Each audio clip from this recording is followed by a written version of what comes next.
Hi everybody. In this session, we are going to talk about morphology. That is a branch of linguistics that deals with the study of words. First, we will start with a definition of word. Then we'll continue with what features do we keep in our mind for words, that is mental lexicon. We continue with definition for morphology and morphemes. And we will finish this session with the different types of morphemes.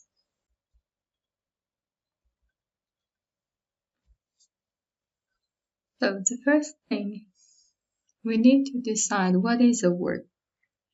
How do we really recognize words when we are reading a text or when we are listening to a person? For instance, you hear, "The cat sat on the mat." How would you decide what are the words? Or in this sequence, uncharacteristically, what are the words? How many words did we have in these two? The good thing about written discourse is that there are spaces between words, and therefore you would be able to recognize the word boundaries. What are the words? But when we are listening to spoken language, how can we recognize what are the words? And we know that, well, some of the languages do not have any orthography. There is no written form for them. There should be one way for speakers of a language to recognize words. If you think of yourself as listening to Italian, Spanish, Korean, some language that you do not know much, how is it possible for you to say what are the words? Well, you might say that there are pauses, and that's okay. In spoken language, we have pauses, we have stress. But then you should know the language so that you would be able to say what are the words. That is, you should be able to associate the forms with a certain meaning over and over so that the link between the form and the meaning is established. Here, in the examples that we have, the first one, the sequence, "The cat sat on the mat," if it is written, there would be spaces after "the cat sat on the mat." For uncharacteristically, it doesn't matter if it is spoken or written. Well, that's one sequence that cannot be divided into more words. That is, for example, if you remove the "on" part, and you would have to, you divide it into two parts. For example, "on" and "characteristically," "on" would not have any meaning. It would be meaningless, and it cannot stand alone. It has to attach to something. We will know more about this. And the letters that we have in a word is not going to tell us much. For example, in "The cat sat on the mat," we have 17 letters, and uncharacteristically we have 20 letters. But we see that the first one has 6 words, but the second one is just 1 word. So then in written language, we have spaces. In spoken language, we have pauses, but pauses are not going to help us more, and that has been the source of humor in a show, Car Talk. For example, for copy editor, Adeline Moore. It's telling us that pauses would not help us with the recognition of the words in a language. They would tell us that these are the end of a boundary, right? This is the end of the phrase boundary or a sentence boundary. could be that we would learn one word, well, with a pause before and after that. But in connected speech, in everyday speech, we do not put a pause after every single word, unless we would be a non-native speaker, so that we would not be able to speak fluently the way a native speaker would be speaking. So here, when the source of humor is the pauses that we cannot make after each word. We would not have a pause after add, like add, a, line, more. But there might be a pause after line, add a line, more. Or in I need a check, well, that is unnatural. And based on this lack of pauses, they have come up with names for this character in this character list in the car talk, the sponsors of that or characters. Yeah.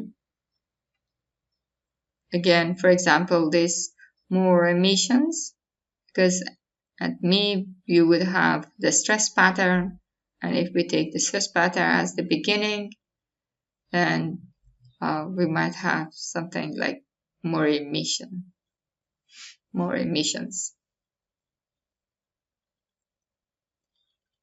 And we have other cases here. You can go through it for yourself and have fun.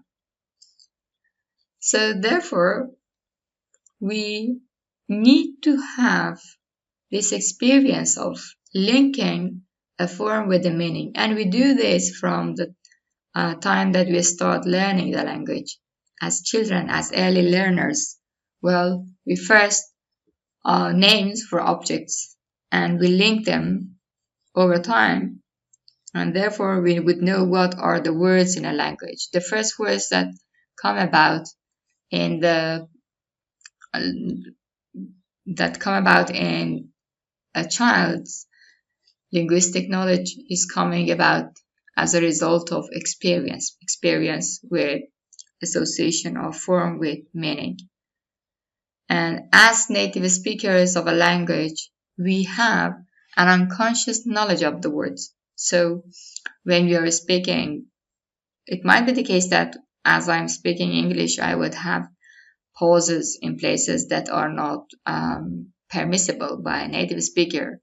But when we are speaking Persian, then we are speaking fluently and we would pause at places that we think they are suitable. And therefore, the person should have this knowledge of the words to be able to say where one word ends and the other word starts. And this is the knowledge that all speakers of a language have. The knowledge that we have is unconscious. This knowledge that we have is unconscious. Even an illiterate person would have a knowledge of what are the words in that language and what are the features that are associated with that word, like what are the features that the word has. This unconscious knowledge of words that exists in the mind or brain of native speakers is called mental lexicon. It's a huge dictionary in which the words and their features are stored. It's a storage for the words of a language.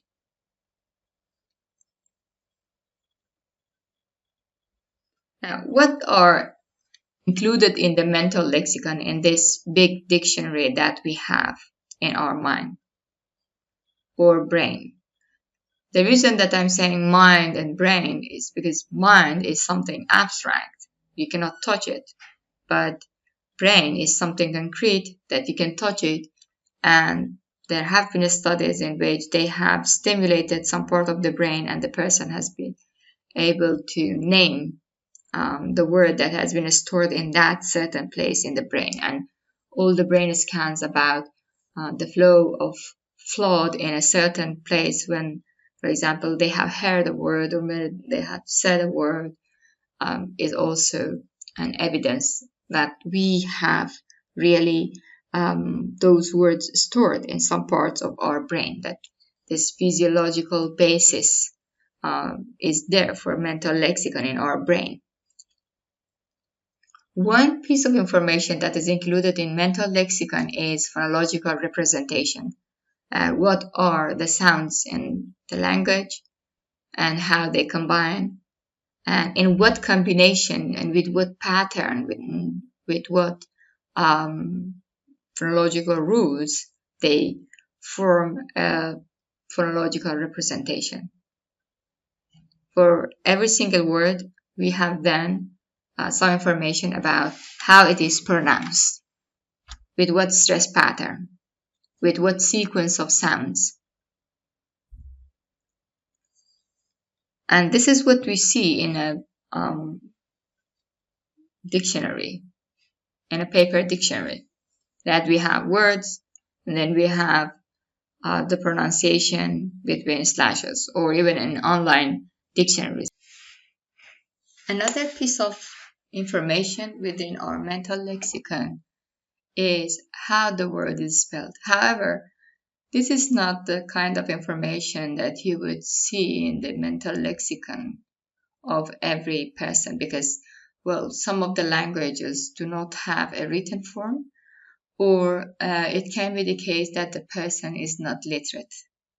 But if the person is literate, then orthography is another piece of information that is included in the mental lexicon. Another piece of information is about the grammatical category of a word. For example, think of the word give. It is listed in the mental lexicon with a certain phonological representation, give, and this is for present tense, and for past tense it is gave. So we have this phonological representation again, and also for the past participle that it is given. And we have in the orthography that it is written in a certain way, G-I-V-E-N, and G-I-V-E for a give, and it has the grammatical category of verb. Another piece of information is the information about the structure that in which this word can appear. For example, I gave might come in two different structures. I gave the book to Mary. I gave Mary the book. So then it has two syntactic structures. In the first syntactic structure, we have, after give, we have the NP, the book. And after that, we have indirect object, or object of preposition, a PP. We will read about them.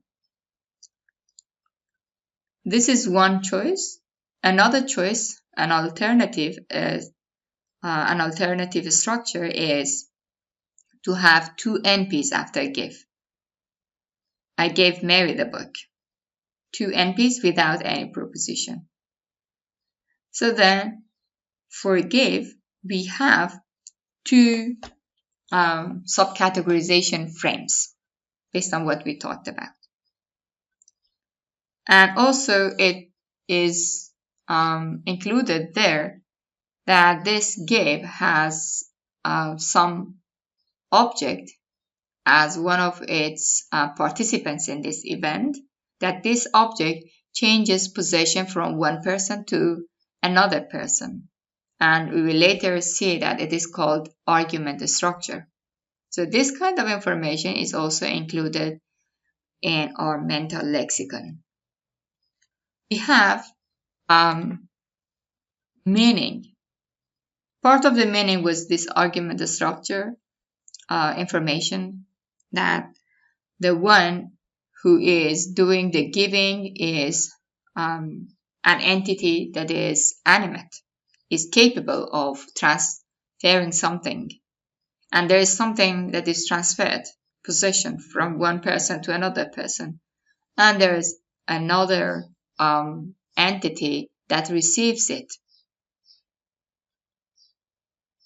which is the end point of giving, and that give has some relationship with receive. Give and receive, well, they are reversives, or they are in opposite relations. This kind of information is also included in mental lexicon.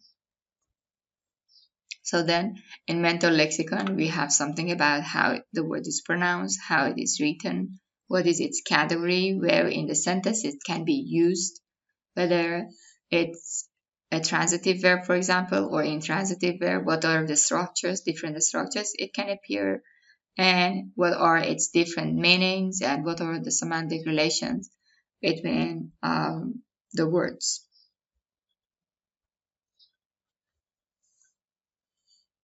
Let's read this extract from Alice's Adventures in Wonderland.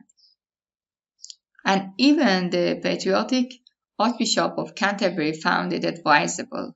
Found what? Said the dog. Found it, the mouse replied rather crossly. Of course you know what it means. I know what it means well enough when I find a thing, said the dog. It's generally a frog or worm. The question is, what did the Archbishop find? So here, it's telling us something about a word whose interpretation is not clear, or it doesn't have a semantic content, a clear semantic content. It doesn't have any concept, any meaning associated with that. And that's it.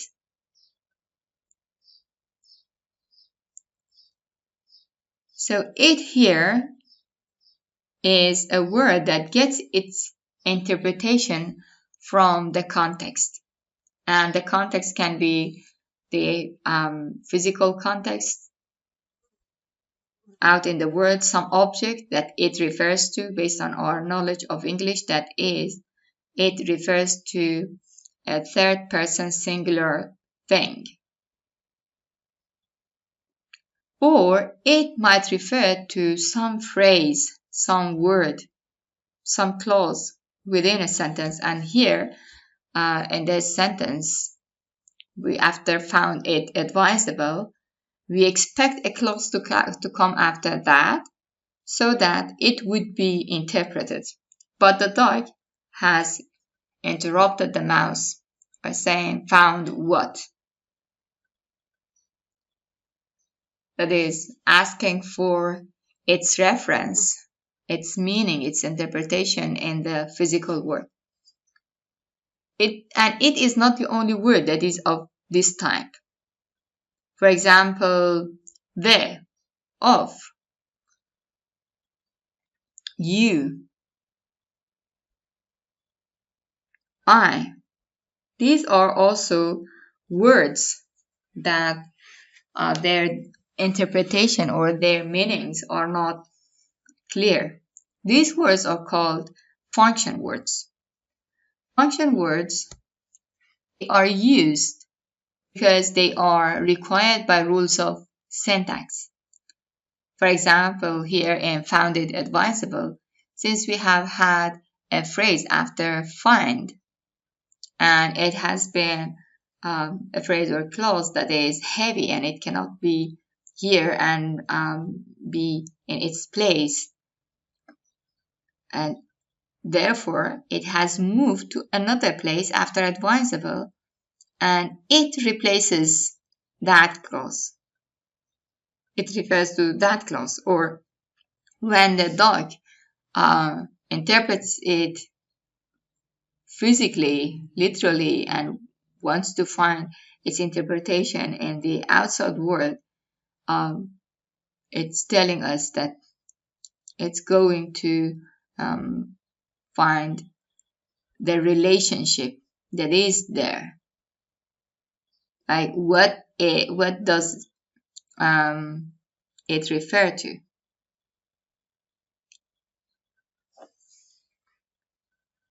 Or, for example, the. Why should it be there? It's because of showing that the word is definite. Or what about is here? Or is here? Is going to link these two, and it shows agreement with the question, which is the noun phrase before that. Since the noun phrase is third person singular, is also third person singular. Is another grammatical function word. And the form that it has taken, because it is be and plus third person singular. Or s in means. However, this is not a word, but it is a morpheme, and we will read about them. But a word like a, or and. So these are function words. They specify grammatical relations, and they are required by rules of grammar. They do not have any clear lexical meaning. There is no concept associated with that. For example, what's it that is associated with the, except for the grammatical information that the word is a definite noun. And the words that are considered as function words are conjunctions, prepositions, articles, and pronouns. And they are a closed class. That is, you cannot add more words and new words to this class of words. In contrast to function words, we have words that have a clear lexical meaning. For example, like find, like dog, mouse, crossley, reply, mean. These are the words that they denote concepts such as objects, actions, attributes, and ideas. Objects like dog, actions like said, replied, find, attributes like advisable, ideas like generally, crossly. And the category of the words that are used as content words are nouns that refer to objects, verbs that are used in order to talk about actions, adjectives that are used in order to talk about attributes, and adverbs to talk about ideas. And they make an open class because you can add new words to this class. For example, there has been a time that you would have used search for information, and nobody would have thought that Google would be used instead of search. But now we use Google for information. You can Google for this information. Google has become synonymous with search. And a new word has been added to the language, and that's Google. Google has been the name of a company and has been a noun. And it has changed even its category to a verb, and it is used synonymous as search.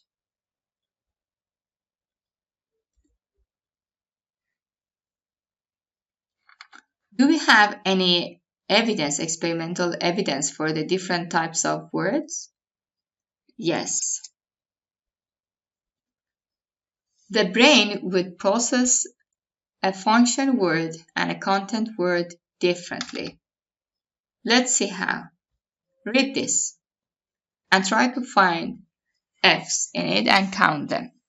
How many F's are there?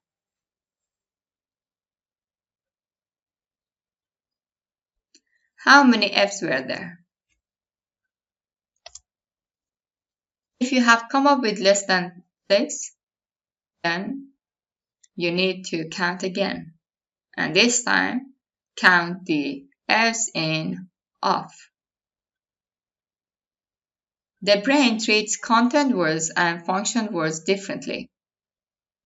Since content words have lexical meaning, they have some content, some concepts associated with them. And function words are just there in order to link the words together within a sentence. And when you are reading it, we ignore the uses of functional words in search of content information. Another piece of evidence comes from slips of tongue. For example, we might have content word exchange, a mistake in which you would exchange content words. For example, rather than saying the editor of the journal, you would say the journal of the editor. But that would never happen, that you would say, for example, the editor of journal. Exchange of and they would not be possible. However, we have lots of word exchange cases in word languages. So then slips of tongue would tell us that we have word exchange in content words, but we do not have word exchange in function words. And language acquisition, that is, children, when they are learning a language, they omit function words. They use just content words. The first words that they learn are content words.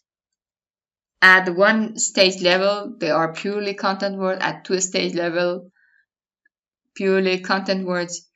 In telegraphic speech, they delete all the function words and they would use only content words. It would be after they have mastered the use of content words and they have arrived at telegraphic speech that they start using function words, because function words are not carrying information, contents, lexical content, substantial content, and therefore they are dropped. But when the person masters the language, then these words would come, and they are required by the rules of syntax in order to show the relationship between words within a sentence.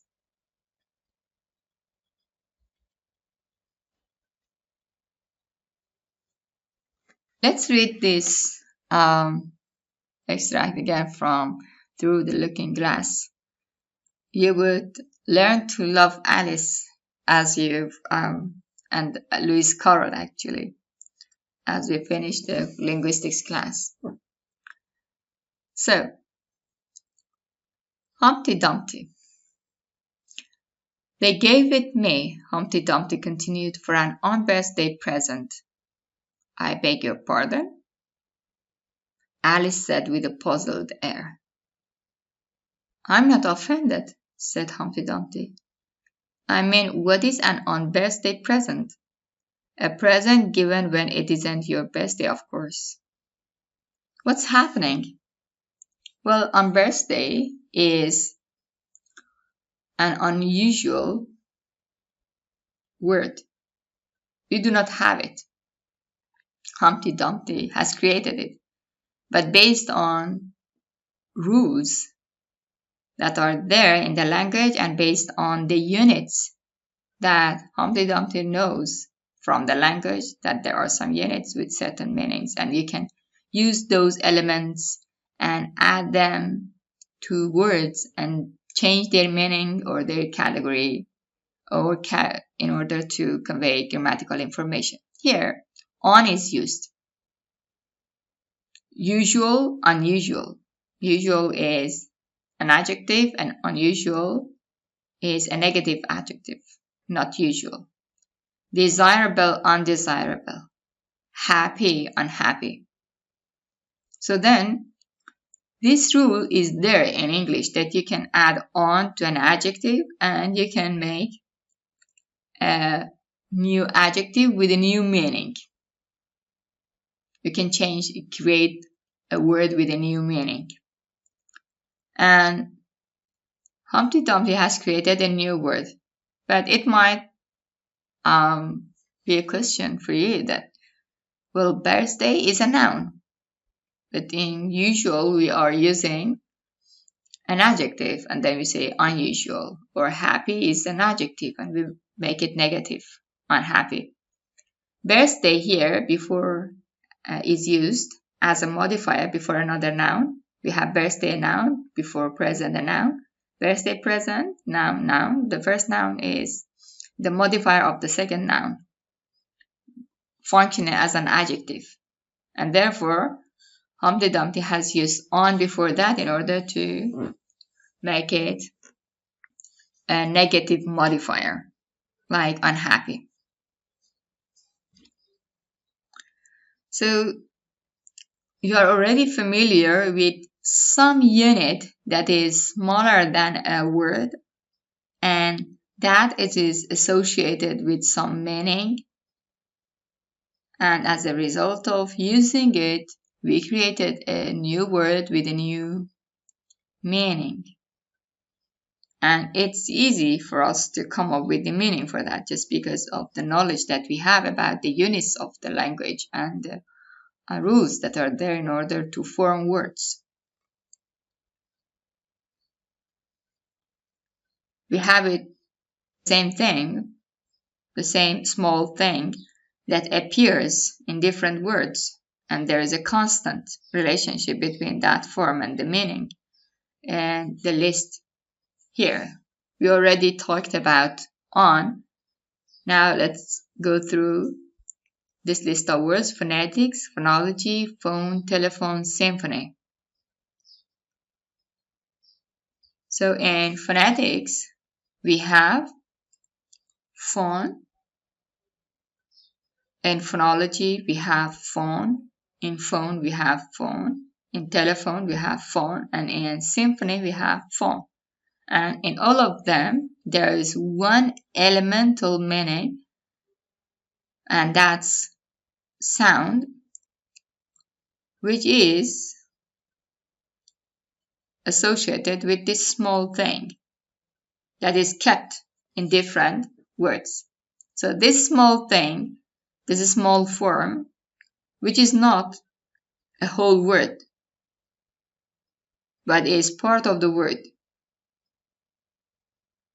that is used constantly in association with a meaning, and that it cannot be analyzed any further. We cannot analyze phone to anything less than that, like foe.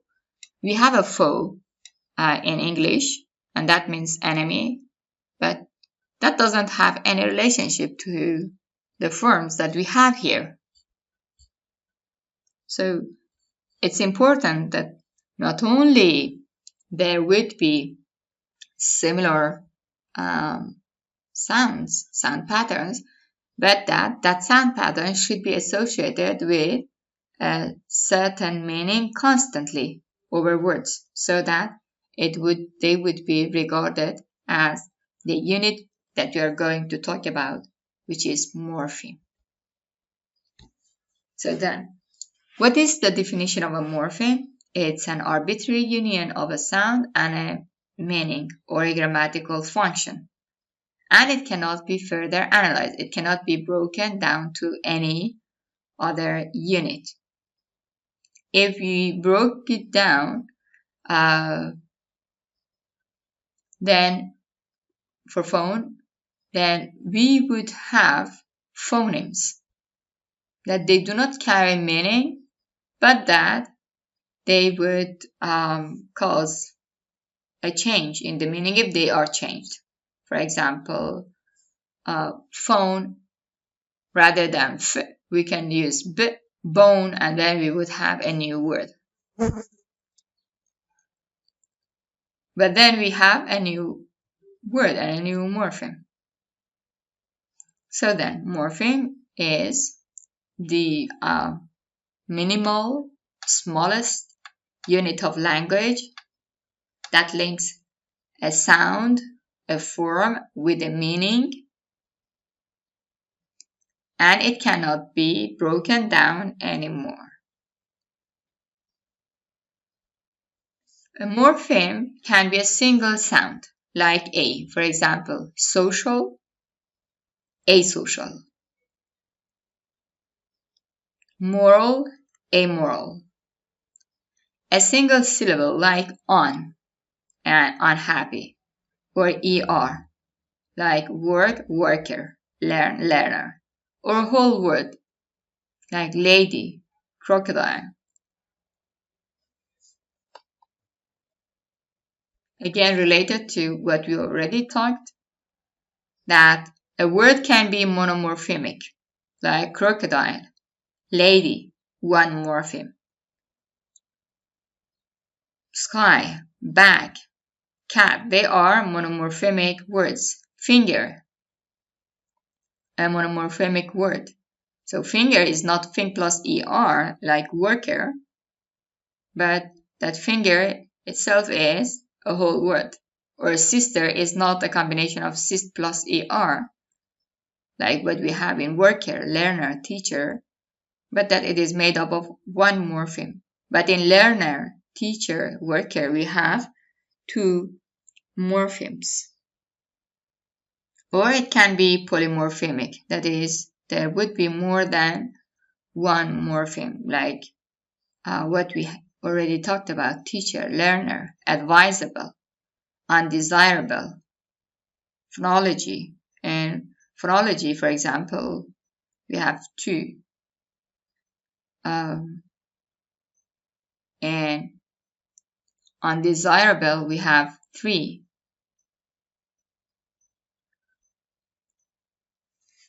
So then a word can be monomorphemic or polymorphemic. I've already talked about finger and workers. For example, in workers, we have work, er, and the plural s morpheme. And that's what we mean by grammatical function. Here, s doesn't have any substantial meaning, but it has a grammatical function. So then we have an arbitrary union of a form and a meaning or grammatical function, and this form cannot be analyzed anymore.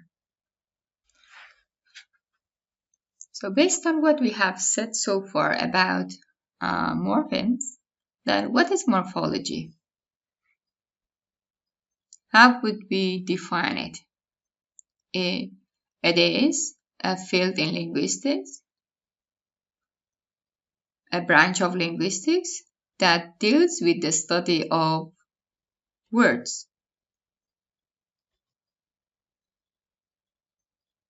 What's there that they study in the words?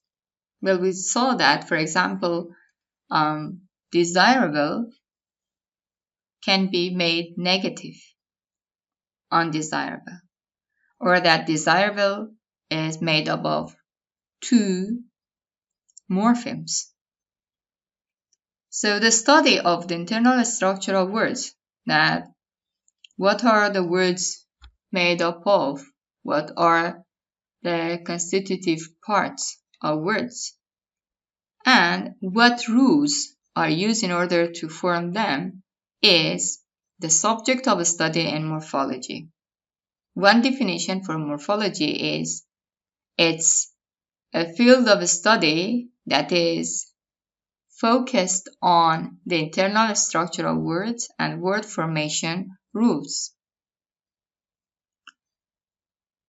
And if we take morphology as the knowledge, the unconscious knowledge that speakers, language speakers, native speakers of a language have, we can define it as internal unconscious grammatical knowledge that we have about the words of our language and how they are formed.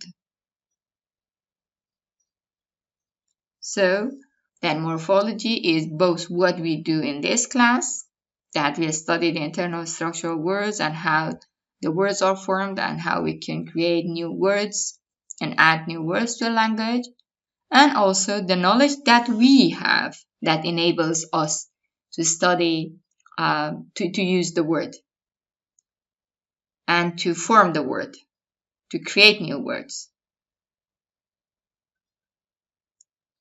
So then, we as native speakers, we have an unconscious knowledge. And based on that unconscious knowledge, we know what are the words. For example, if you, in Persian, you hear the word bargashtan, you know that, well, this word is made up of bar, gasht, and that's the infinitival form in Persian, masdari.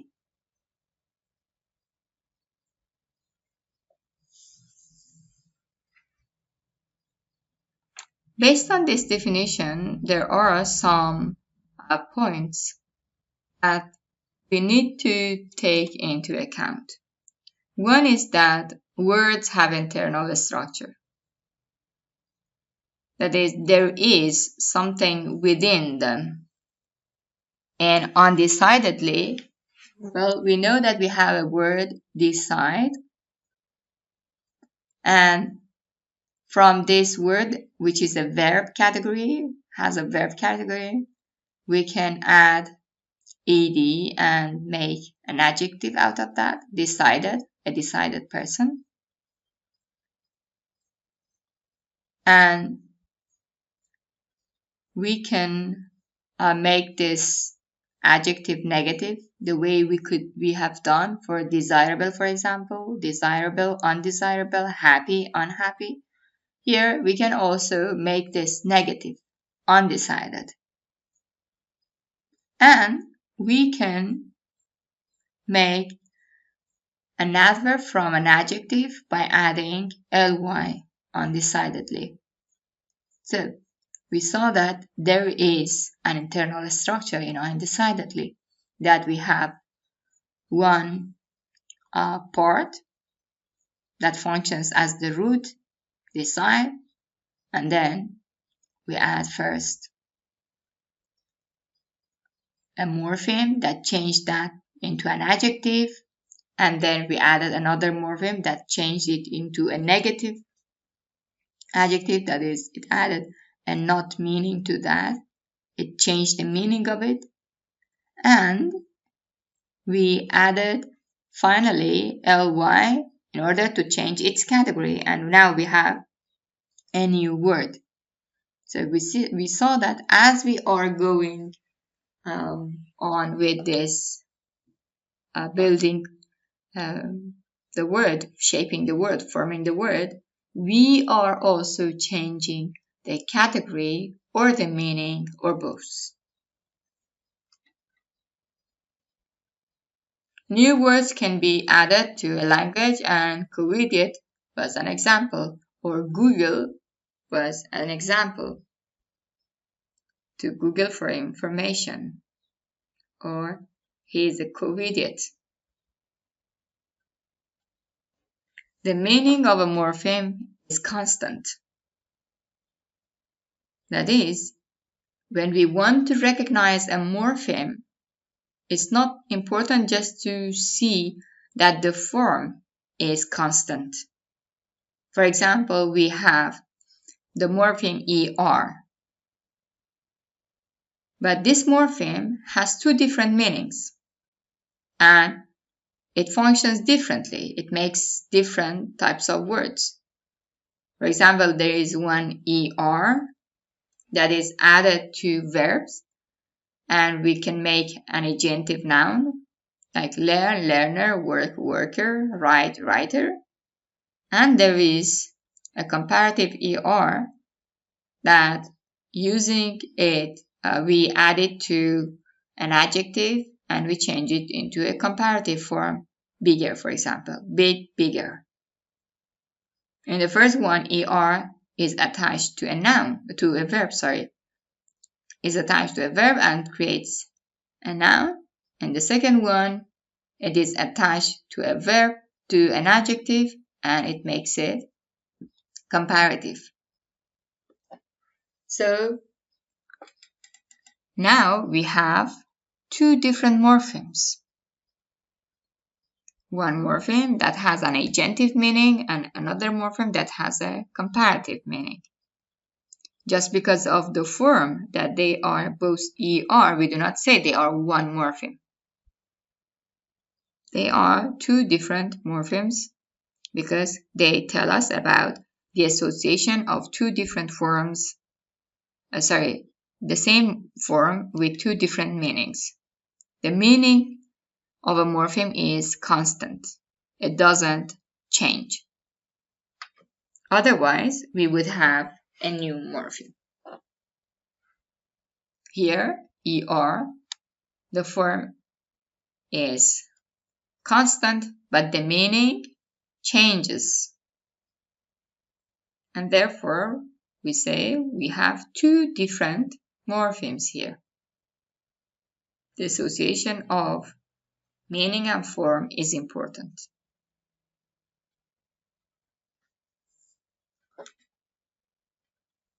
That we can decompose words into morphemes and find units within the internal structure of a word tells us that, well, language is made up of discrete units.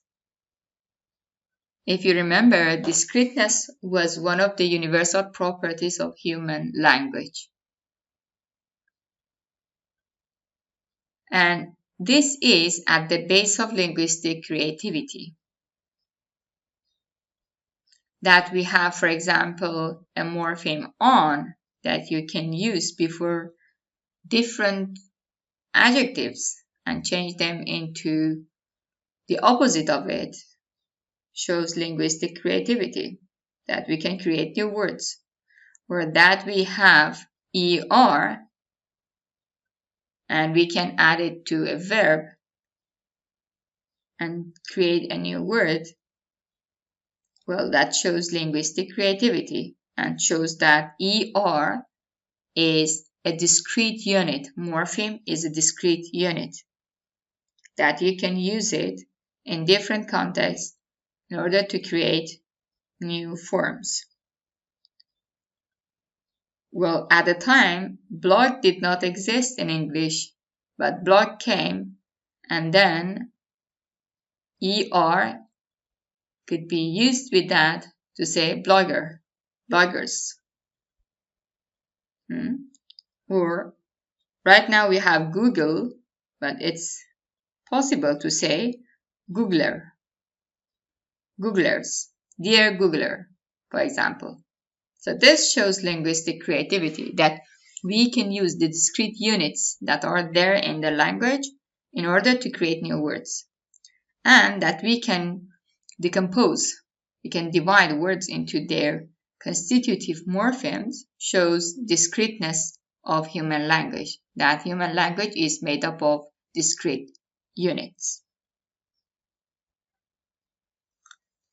What are the different types of morphemes?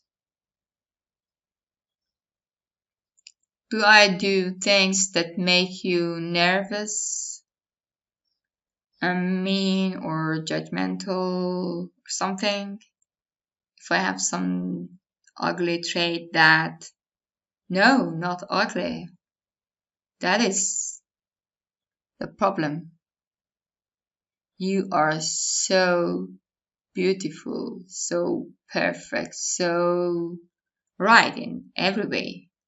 I feel totally unworthy and unequal and on everything.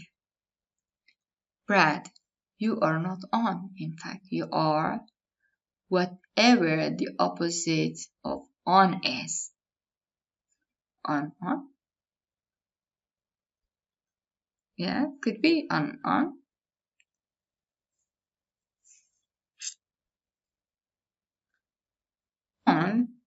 cannot be used freely. It cannot stand alone. On needs to be attached to some other host, some other word, stem, or root. That is why they are called bound morphemes. Bound morphemes have to be attached to a base. There should be a base and they should be attached to that base, which can be a root, stem, a word. And some words are free. They can stand alone and come alone within a sentence. For example, feel, equal, do, things, for example, make. These are free morphemes. So then free morphemes are morphemes that stand alone and they constitute words by themselves, like boy, desire, water, or what I told you about from the same cartoon, things, make.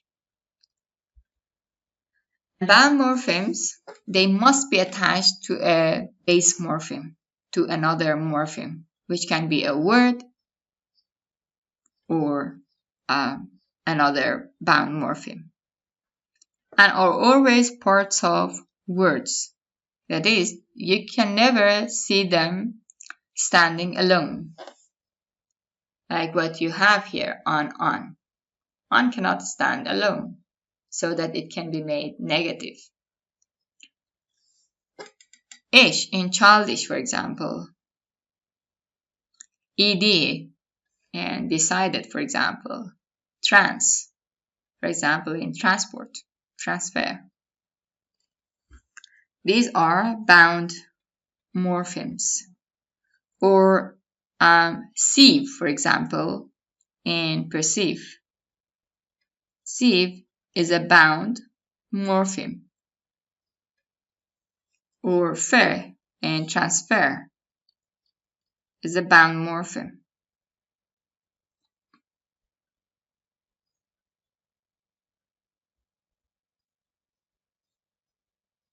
We can talk about morphemes based on whether they are root or stem. What is a root? A root is a form, is a morpheme that may stand alone or may not stand alone. For example, paint and painter. Paint can stand alone. That is, it is a free root. But sieve and perceive is a bound root. It cannot stand alone. Or ling in bilingual is a root that cannot stand alone. So then, root is a form, that is the basic element in any word, and no affix is added to that yet, like paint, like sieve, like ling, and they can be free morphemes. A root can be a free morpheme or it can be a bound morpheme. Stem is a combination of a root with an affix. For example, believe is the root. We can add able to that, and then we can have stem. So stem is a root plus an affix. And we can add other morphemes to stem, and we can have a word. So therefore, believe is the one morpheme that nothing is attached to it, and it can come free or stand alone or not. Stem is the word that is a combination of a root plus an affix, and they to a stem we can add more and more affixes, morphemes. And we have another definition, another distinction between inflectional and derivational morphemes. Inflectional morphemes, they are required by rules of grammar and show relations between different parts of a sentence. For example, plural s. When you want to say that, for example, subject is not singular, but it's plural, like the cat, the cats, or past tense. Well, when we want to say, I worked for 2 hours yesterday, because you have yesterday, which is past tense, you use ed on the word, you add ed to the verb work. Or morpheme can be derivational, that is, you create new words with a new category or meaning. Do, redo. Or friend, friendship. We have created new words using these morphemes, and they have either a new category or a new meaning.